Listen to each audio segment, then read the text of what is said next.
佛说，心若安定，万事从容。世间的一切，无论是烦恼还是困境，都是从心升起。我们所经历的一切，终究都是内心世界的反应。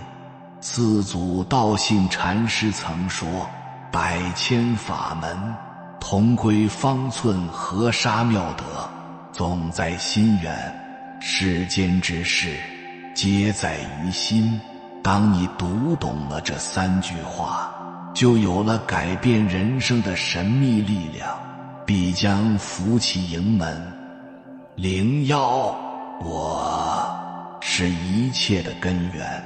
古人云，风月无今古，情怀各相异。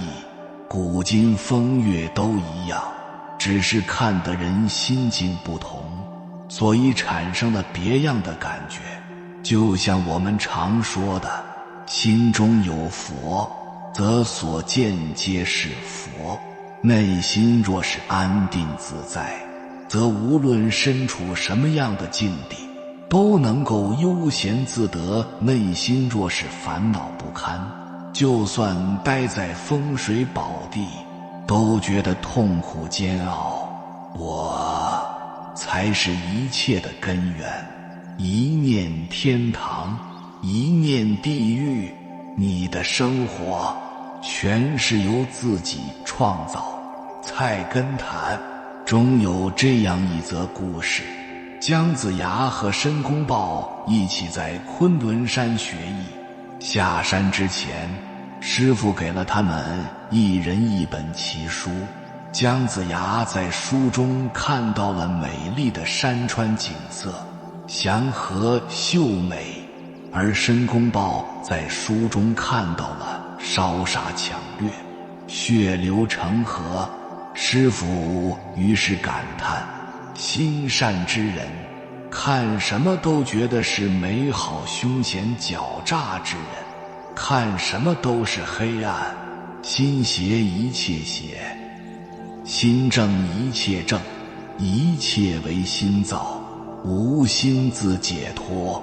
金刚经中有一句话，过去心不可得，现在心不可得，未来心不可得。人的喜怒哀乐皆由自己的心决定。心是一切的根源，是烦恼的根源，也是快乐的根源。若是不想受到无常的困扰，就要历练自己的心境。遇到事情，不要一味向外求，试着向内找找原因。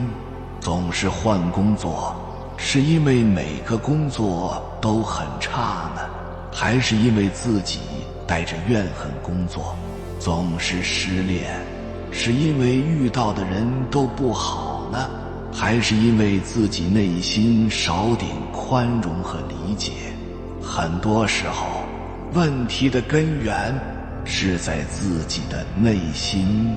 让你烦恼的人，可能是来帮你的；让你痛苦的人，可能是来渡你的。02，你变了，一切就变了。佛语有云，境随心转则悦，心随境转则反。一个人的境况会随着自己内心改变，周身的环境只不过是内心的反应。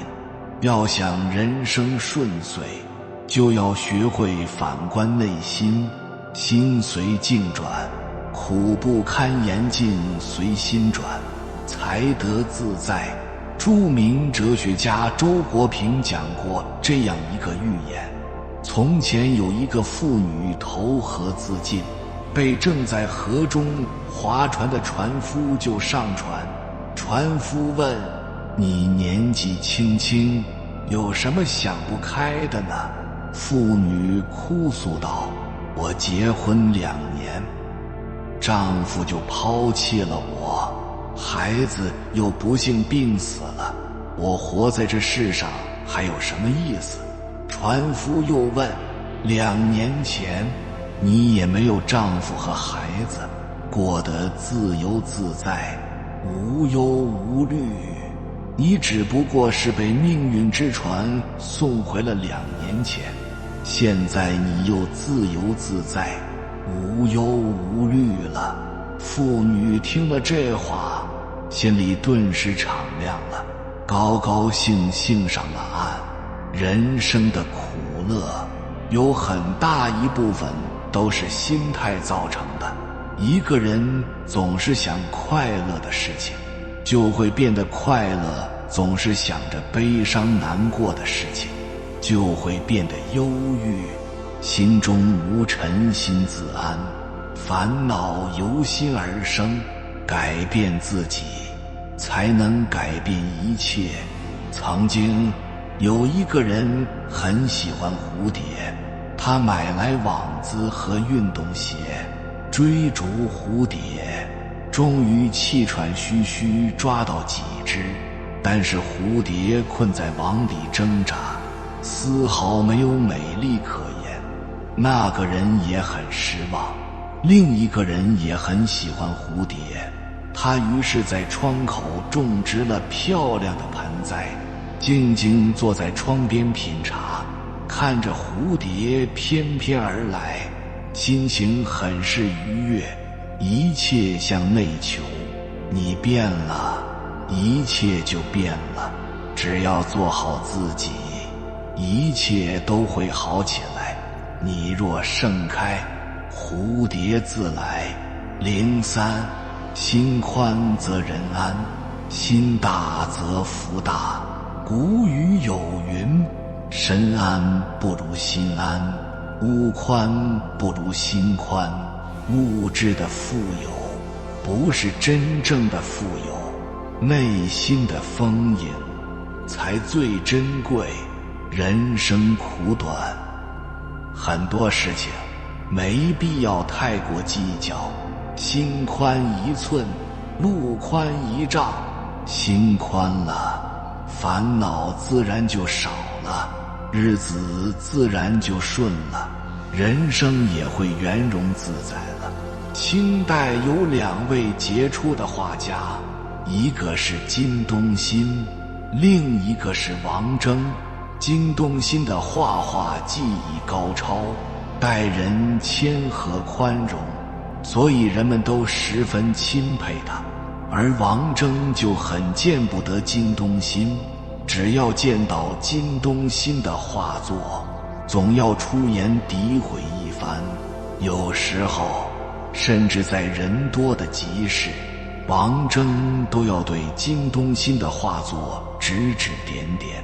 金东新却不以为然，也不恼怒，只是默默收起画作，转身回家。有一次，众人被一位朋友请去家中赴宴，金王也在其中。酒过3巡，有人提议以柳絮为题作诗，王征想要争先，就脱口而出：飞来柳絮片片红。众人听了愕然相顾，柳絮是白色，本是常识，王征却说出这么没有常识的句子。话说出口，王征顿时酒醒，羞愧不已。这时金东新又对一句：夕阳返照桃花渡，3月桃花渡，在夕阳的映照之下，自然变成红色。这句巧妙地呼应了王征那句诗的意境，更加化解了王征的尴尬。众人纷纷称赞王征羞愧难当，从此不再诋毁金东新。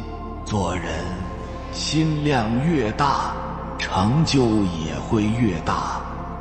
心底无私天地宽，心有海量万事容。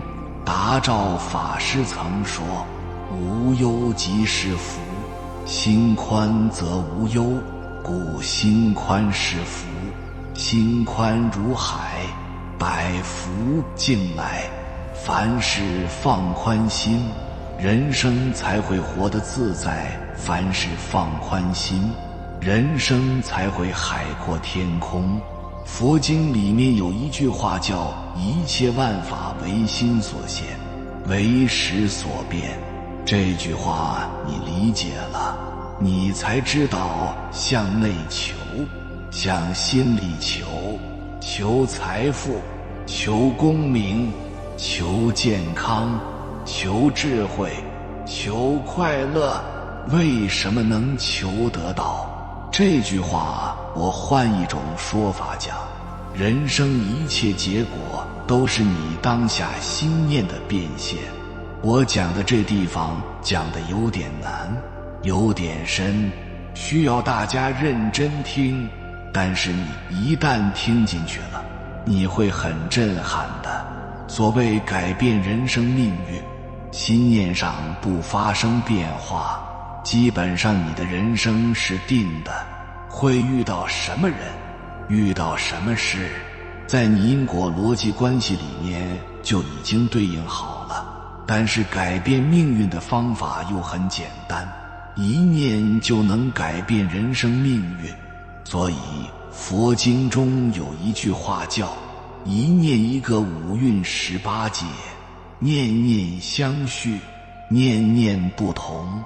那么人生境界念念都不同。我举个例子，大家都听过这么一个典故，叫塞翁失马焉知非福。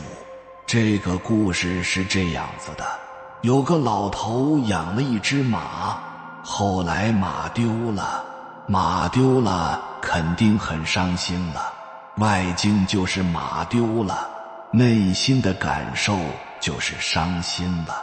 然而过2天马回来了，又带了一个马回来，马出去相亲去了，那老头就开心了。外境是什么？外境是又多了个马，内心开心。这个马也长得特别漂亮。然后他儿子骑着马出去玩，腿摔断了，又伤心了。这个外境就是儿子的腿断了，然后内心伤心了。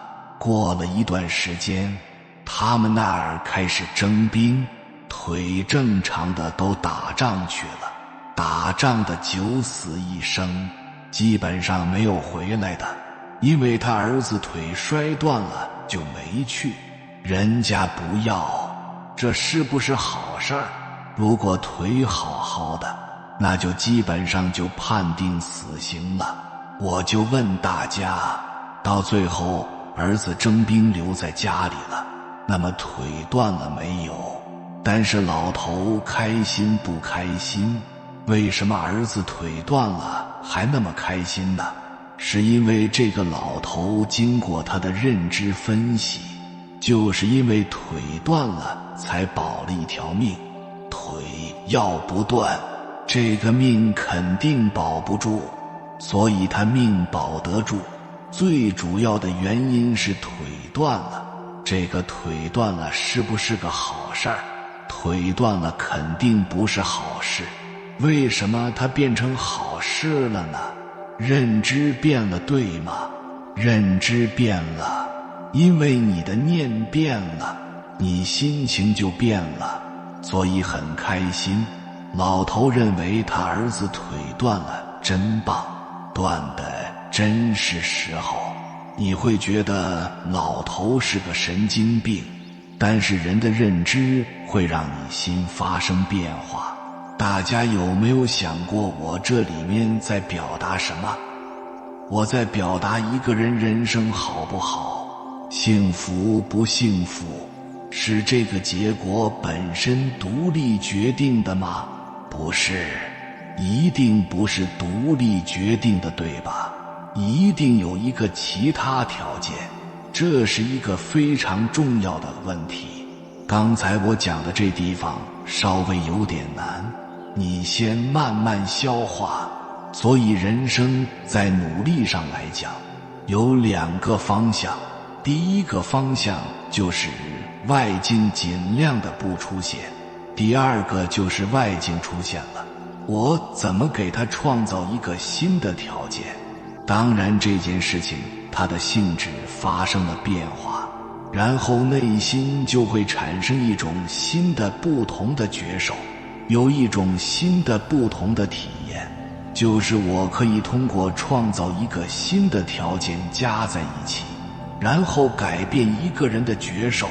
我们人这一生最重要就是我现在很苦，我怎么让我不苦？就是一个不好的结果，有没有办法避免让它不发生？比如老婆跟人跑了，我当然希望不跟人跑，跑了不管再怎么转念，我也是伤心，最好别跑。那就涉及到这个外境能不能改变的问题，怎么提前避免的问题。我再给大家举个例子，假设你跟着一个朋友去夜总会了，在夜总会认识一个小姐，然后就产生了感情，然后就谈了恋爱，然后你就离婚了，然后就跟这个小姐在一起生活了，然后这个小姐就骗光了你所有的钱，跟着她的男朋友跑了，这是个结果是吧？又给你带来一个不好的外境，痛苦了。我就问大家，如果事物可以重来一次，你从哪个地方开始断？这里面有很多答案。不去夜总会，然后不产生感情，不离婚，有很多原因，反正你发现很多外境都可以断掉。那我现在就问大家一个问题，如果你想断掉不去夜总会，你怎么样才能不去夜总会？也就是说，我不管是谈生意也好，那我为什么不去茶馆呢？我休闲我为什么不去打一场球呢？那你为什么非要选择去夜总会呢？这是什么东西在作怪？是不是心念所系？是不是人的一种认知和习性？所以现在要想避免这个结果，是不是他改了习性，改了认知，这个结果就能避免。我只要我的认知是高雅的，我的习性是好的，我肯定能够避免很多类似这样的事情。这个你能不能接受？如果这个能接受的话，也就是说你的人生结果之所以不好，一定是由你前面不好的心念导致的。这个结论能不能接受？那你想避免这个结果，要不要改变你的习性，改变你的认知，改变你的心念？你改变了，是不是就能改？这个逻辑大家能接受对吧？现在让大家改，大家为什么不愿意改？因为我们对尚未发生结果觉得永远跟自己无关，什么时候发生了才会去后悔，才会去反省。这就是聪明人和蠢人的区别。聪明的人就是没发生，我就知道这种习性一升起，必然会有那样的结果。蠢人是结果发生了，只知道后悔。这就是大家听的最常见的一句话，叫菩萨为因，凡夫为果。凡夫害怕的永远是结果，菩萨是什么？菩萨是他知道，只要有这样的动念，就必然会产生这样的结果。但是我们是什么呢？我们是侥幸，万一没发生呢？万一跟他谈恋爱，老婆也没发现呢？万一这个姑娘是个好的呢？就是我们会给自己设置非常多的但是。万一怎么样，就有非常多的侥幸心理。但是他不明白，因果里面所有的因果逻辑链条，在你的习性的推动下，它必然会产生一种结果，不是因为结果出现了，这个逻辑链条才产生的，是因为你有这样的分别念，必然就会产生这样的因果逻辑关系，必然就会导致这样的结果。人生所有的结果都是这样子的，只要把它拉细了，你反复回头调过来去品味它，你就会明白，人生所有的结果都是你心念的变现。每个当下的心念都在带着大量的习性和认知，在不经意间的变现着你每个当下的决定，产生你当下的对境。如果你想从根本上改变，你的着手处就是在这些细微的心念里。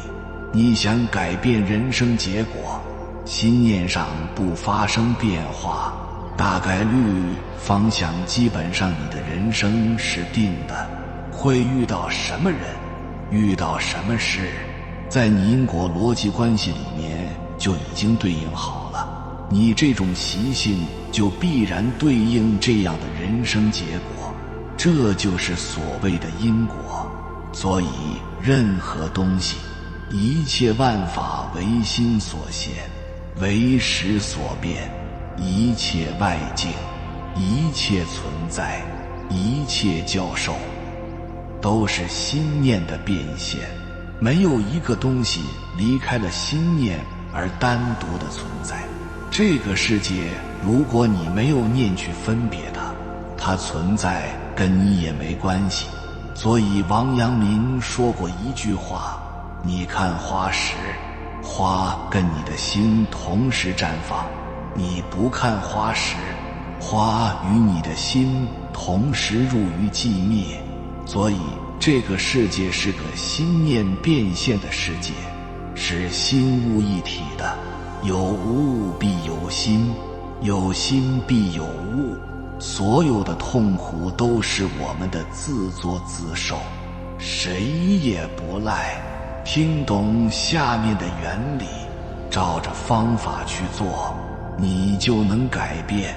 记住，外在的一切都是心的投射，念头是投影源，人生是电影，你有怎样的念头，就投射出怎样的画面。你说情节我不喜欢，改变电影有用吗？没用，你得改变投影源，你的念头才是根儿。你就像一个农夫，在意识田里播种，种下好种子就丰收圆满，但你以前不懂得这个原理，所以不知不觉种下了很多杂草，草太多了，抢夺粮食的营养，自然就颗粒无收，全是痛苦。那怎么办呢？2点，拔除杂草，种下好种子。那草怎么拔呢？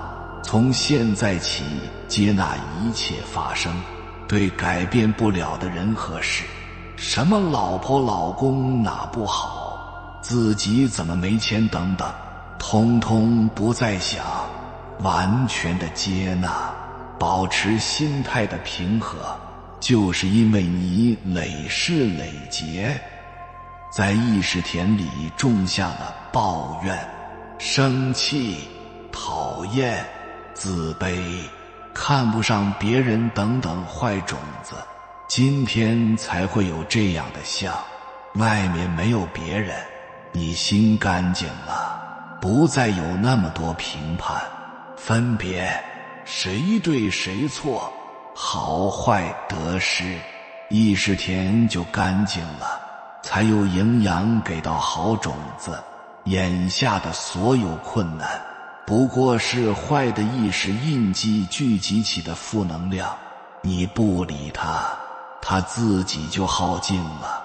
相反，你越抗拒，越不接纳，满脑子怨恨、自责、恐惧、担心，就相当于又种下了新的杂草，没完没了。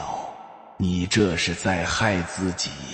从前种种，譬如昨日死；以后种种，譬如今日生。接纳一切发生，不动心就是在拔除杂草，但光拔草不播种，也不可能丰收。所以播种好种子才是你应该全力以赴每天要做的事儿。有福之人不用忙，没福之人跑断肠。努力只是助缘，就像施肥浇水，没有好种子，没这个福报，它也不可能丰收。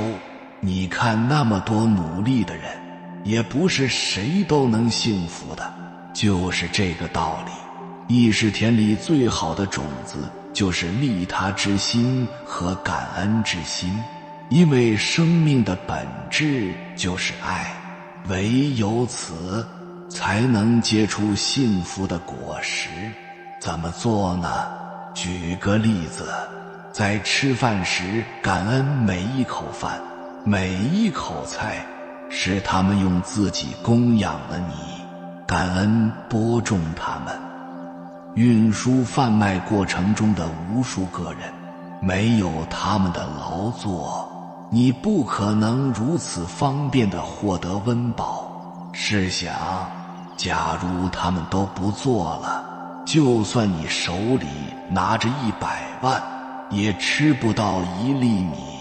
所以以此类推，感恩你所拥有的一切吧。感恩的越多，你越感到幸福，你不会再抱怨、痛苦，只会想要回馈自己的价值。这就生出了利他之心。在高维的层面，外面没有别人，只有你。利他就是利己，所以改变自己的每一个起心动念。我能为社会提供点什么价值呢？我能为别人做点什么呢？利他不嫌小，一个微笑就能温暖人心，一次理解就能化解争吵。每天改变一点点，当你活出爱时，丰盛、幸福自然到来。总之，幸福就在你的一念之间，转念才能改命。有缘人，感谢你看到最后。如果今天的影片对你有所帮助，请按个赞给我响应，回复一句放下执念，愿你心宽似海，放得下过往，也装得了未来。不乱于心，不困于情，不畏将来，不念过往。愿你在每个当下都能活得自在，心如明镜，不被纷扰迷乱。无论风雨如何，依旧坚持内心的清澈与坚定，迎接每一天的阳光与挑战。还没有订阅频道的，请点击右侧的订阅按钮，与我们建立更深的连接。随缘加入会员，与同频之人共修福报，随喜转发，传播善知识，功德无量。